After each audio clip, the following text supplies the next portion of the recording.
1 year ago, this place fed families. By sunset today, it will become one of the bloodiest grounds in Islamic history. More than 1,000 companions of the Prophet will never leave it alive. 7,000 men will be trapped behind a single wall with nowhere left to run. And because of what happens inside that wall, the Qur'an itself will begin its journey toward becoming a single written book, not memorized fragments scattered across 100 minds, but pages gathered in one place forever. This is the deadliest single day the Muslim community had faced since the Prophet's death. Almost nobody outside the Muslim world has heard of it. To understand why this battle happened, you have to understand how fast everything fell apart. Rabi al-Awwal, 11 AH, June 632 CE. The Prophet Muhammad dies in Medina, and almost overnight, the map of Muslim Arabia shrinks to almost nothing. Tribe after tribe across the peninsula makes the same calculation. Their allegiance was to Muhammad personally, not to whatever came after him. Some stop short of leaving Islam outright. They just stop paying zakat, arguing the obligation died with the man who collected it. Others go much further, following men who suddenly discover they too are prophets. Within months, there are at least 4 rival claimants to revelation scattered across Arabia, in Yemen, in the Najd, in the East. Medina itself, by some accounts, is nearly an island, a single loyal city surrounded by a peninsula in open revolt. Abu Bakr, the new caliph, is given advice that any political survivor would take: compromise. Let the tribes keep their prayers and drop the zakat, at least for now. Rebuild strength first, fight later. He refuses, flatly. His answer becomes one of the most quoted lines in early Islamic history. If they withhold from him so much as a rope used to hobble a camel, something they used to pay without hesitation to the Prophet, he will fight them for it. It's not really about the rope. It's about whether Islam survives as one community or dissolves into a patchwork of tribes, each keeping the parts of the religion that were convenient. Abu Bakr understands that if he bends here, there is no floor left to stand on. Historians have called this decision, more than any single battle, the thing that kept the Muslim Ummah from unraveling in its first year. But the test Abu Bakr is about to face isn't a tribe refusing a tax. It's a man claiming to be God's messenger, with an army to back it up.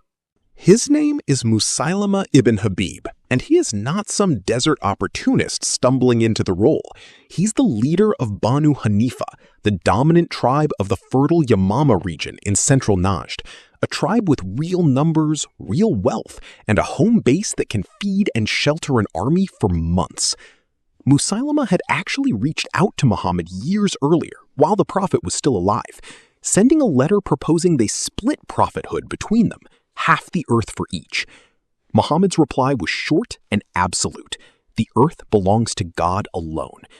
From that exchange came the name history remembers him by, al-Kadhdhab, the liar. What made Musaylimah dangerous wasn't just ambition. It was that he understood his own people.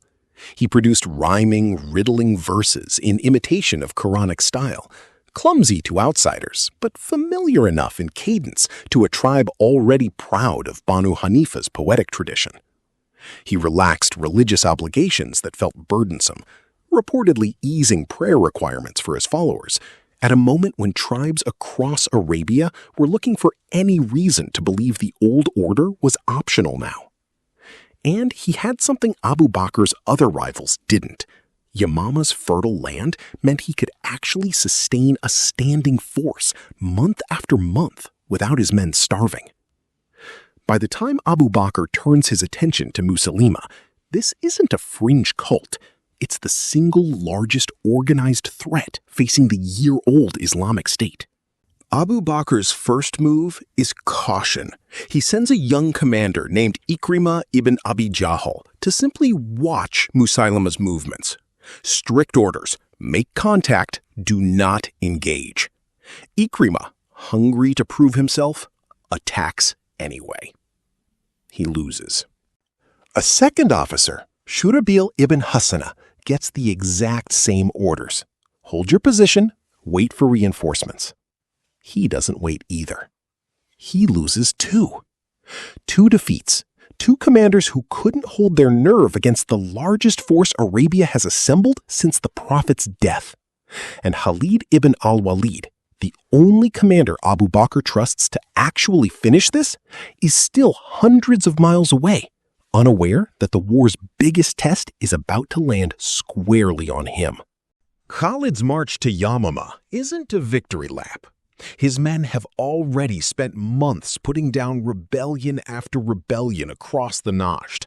They are tired, thinned out, riding through dust storms that swallow visibility for hours at a stretch. These are veterans, many of them men who fought beside the Prophet himself, and even they understand what's different about this campaign.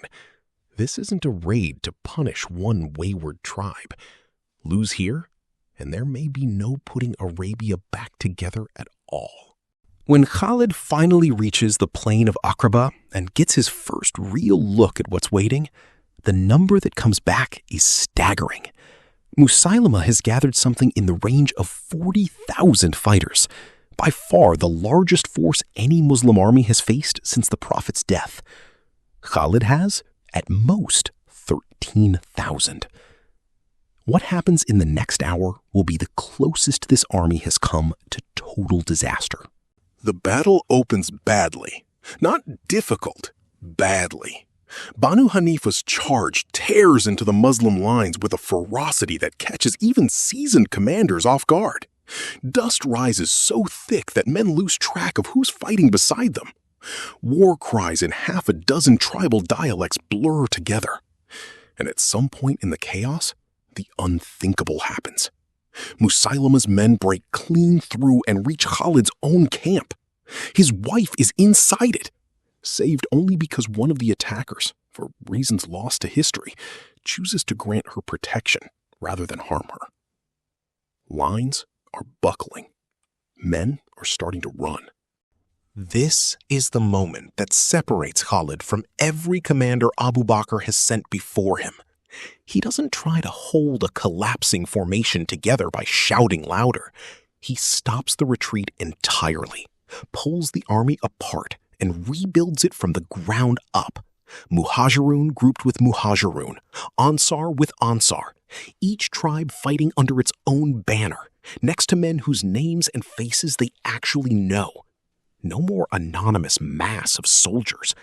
A structure men can hold on to when everything else is falling apart. And into that rebuilt line steps a man who is about to become the heartbeat of this entire battle. Zayd ibn al-Khattab carries the Muhajirun standard. He's also the older brother of Umar ibn al-Khattab, the one who accepted Islam before Umar did. The one Umar always said he could never quite catch up to, no matter how hard he tried. Zayd climbs a rise in the middle of the fighting, standard still in hand, and makes his men a promise. By God, he will not speak another word, not until they are victorious or until he is killed. Then he goes silent, completely. He fights without a sound, hunting through the enemy ranks for one man specifically, Rajul ibn Unfuwa, a former Muslim who defected to Musaylimah and, worse, told Banu Hanifa that Muhammad himself had named Musaylimah a partner in prophethood, a lie that gave the entire rebellion its cover story. Zayd finds him, kills him in single combat. Doesn't say a word through any of it. He keeps fighting in that same silence until Musaylimah's men finally close in and cut him down. The standard doesn't touch the ground for long. Salim, a freed slave, adopted son of the companion Abu Hudayfa, and one of the 4 men the Prophet himself once named as an authority on the Qur'an, catches it before it falls. Someone near him wonders aloud whether a former slave, untested in this kind of command, might waver under pressure. He answers without turning around. What a wretched bearer of the Qur'an he would be if the Muslims were ever broken from his side. He holds that line. His sword hand is severed. He switches the standard to his left, keeps it raised, and, according to the accounts, recites Qur'an as he keeps fighting. Salim falls where he stands. Not far away, they find Abu Hudhayfa's body too, his head resting near Salim's feet, as if the two men had died reaching for each other one last time. If moments like this are the reason you keep coming back, subscribing is what makes sure episode 6 finds you the day it's ready. One tap. That's all it takes. There's one more man on this battlefield whose story matters as much as anyone's, and it started years before this war even began, at Uhud. His name is Wahshi ibn Harb, an Abyssinian slave once owned by a Meccan nobleman. At Uhud, he was promised his freedom to do one thing: kill Hamza, the Prophet's uncle, with a spear thrown from ambush. He did it. He collected his freedom. And for years afterward, by his own later account, he found no peace in it at all. When Mecca fell to the Muslims, Wahshi ran, first hiding in the city, then fleeing to Taif, watching Islam spread to every place he tried to disappear into. Eventually, worn down by having nowhere left to run, he came to Medina and declared his faith directly to the Prophet. Muhammad recognized him immediately, asked him to describe how Hamza died, and by every account, the retelling reopened a wound that never fully closed. The Prophet forgave him. He also asked never to have to look at his face again. Wahshi lived with that for years, forgiven, but carrying it. Now at Yamama, he's fighting with the same weapon that killed Hamza. And somewhere in the chaos of the garden, he finds his target, Musaylimah. He throws. The spear finds its mark. Abu Dujana closes in and finishes it. Wahshi would later put it into words himself, that with this one spear, he had killed the best of men and now the worst of them. And he hoped God would let the second act stand in place of the first. Redemption for Wahshi wasn't a metaphor. It was the exact same weapon, aimed at the opposite kind of man. By now, Musaylimah's line has broken for good. What's left of his army, roughly 7,000 men, Musaylimah among them, falls back into a walled garden at the edge of the battlefield and slams the gate shut behind them. And then, silence. Thousands of exhausted Muslim soldiers stand outside a wall they cannot climb. No ladders, no siege engines, no easy way in. And every second spent figuring one out is a second Banu Hanifa gets to catch its breath and dig in behind that wall. This was supposed to be the end of the battle. Instead, it's a locked door. A soldier named al-Bara ibn Malik makes a proposal that sounds less like a battle plan and more like a request to die. Put him on a shield, throw him over the wall, and he will open the gate from inside. They do it. Al-Bara lands alone, completely surrounded, inside a garden full of men with nothing left to lose. What follows is one of the most violent single combat accounts to come out of the entire Ridda campaign. By the time he fights his way to the gate and hauls it open, he's carrying something close to 80 wounds. He survives. He goes on fighting in campaigns for years afterward, still the first man over every wall, as if that day cured him of ever being afraid again. The gate swings open. Khalid's men pour through. Inside, it stops being a battle and becomes something closer to a reckoning. There's nowhere left to retreat to. Musaylimah is cornered, struck first by Wahshi's spear, then finished by Abu Dujana. Word of his death spreads through the enclosed garden faster than any order could travel, and the resistance simply collapses. Men who moments earlier were fighting for their lives now have nothing left worth fighting for. The garden that grew dates a year earlier earns a new name that afternoon, one that has stuck for 14 centuries. Hadiqat al-Maut, the Garden of Death. The numbers coming out of Yamama are brutal by any measure, though the sources genuinely disagree on the exact figures. Casualty counts from this period are notoriously inconsistent, and I'd rather flag that than hand you a false precision. What's consistent across the accounts? Well over 1,000 Muslims dead in a single day, the worst single battle loss the community had suffered since the Prophet's death. Among the dead were a striking number of Hufaz, men who had memorized the Qur'an directly from the Prophet's own recitation, in an era when the entire scripture existed as living memory and scattered fragments. Verses written on palm stalks, flat stones, pieces of leather and bone, alongside what men simply carried in their hearts. There was no single bound copy anywhere on earth. Exactly how many Hufaz died at Yamama is disputed. The most commonly repeated figure is around 70, though other sources push the number considerably higher. Umar ibn al-Khattab, grieving his own brother Zayd among the fallen, went to Abu Bakr with a warning that had nothing to do with sentiment. If battles like this keep claiming Hufaz at this rate, the Quran itself could start disappearing from living memory, verse by verse, with no way to get it back. Abu Bakr resisted at first. The Prophet had never ordered the Quran assembled into one physical copy this way, and doing something the Prophet himself hadn't done was not a decision Abu Bakr took lightly. But Umar kept pressing, and eventually Abu Bakr agreed. The task fell to Zayd ibn Thabit, the Prophet's own former scribe, a young man who, by his own later description, found the responsibility almost unbearable. He's reported to have said that carrying a mountain would have felt lighter than what he'd been asked to do. Gather every surviving fragment of the Quran from across Medina, cross-checking each verse against multiple witnesses who had heard it directly from the Prophet, and compile it into a single verified copy. He spent months doing exactly that.